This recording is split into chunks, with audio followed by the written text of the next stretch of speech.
Паркирани автобуси на градските превозници пред општинската зграда, доцнење на вработените до работните места, голем број на ученици од градот и селата што не можеа да отидат на настава.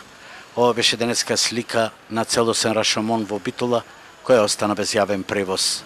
Протестот на превозниците е поради незадоволството што општинарите сакаа на денешната седница на Советот да протуркаат поевтин тарифник, без претходно да ги консултираат со така наречено изедначување на линискиот и ученичкиот превоз со за нив економска неисплатливост. Никој не удостои да не викни достега од општина Битола да ни кажи како го изгласа или како ќе го гласат доправа тој тарифник. Селските линии беа оформени за да му излеземе на сусрет на учениците ради бесплатниот превоз и така и се сообраќаме.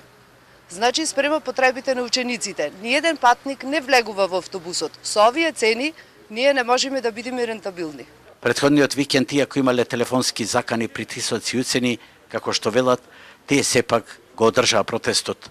Меѓутоа, кога општинарите видоа дека градот останува без јавен превоз, на денешната седница ги повлекоа точките од дневен ред со новиот тарифник и заради купување на време сега најавуваат преговори со превозниците. Мора да се најде решение во кое цените ќе бидат разумни.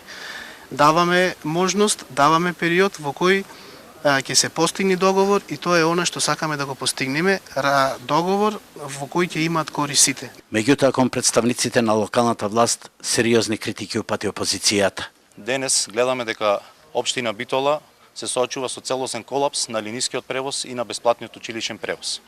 Ние како опозиција навремено укажувавме дека ненавремено се распишуваат постапките за јавна набавка кои се однесуваат на бесплатниот училишен превоз и исто така укажувавме дека начинот на кој што се креирани нема да доведат до решение на проблемот.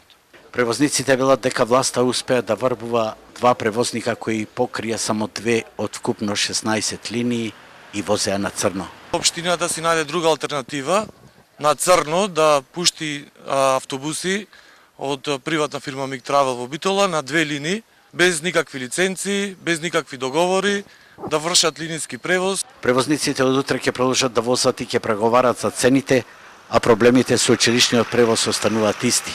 Денеска предлогот на советничката група на ВМРО ДПМН е за рефундирање на средствата за покривање трошоците на учениците, на кои им е обезбеден превоз, по трет пат беше одбиен како точка на дневен ред.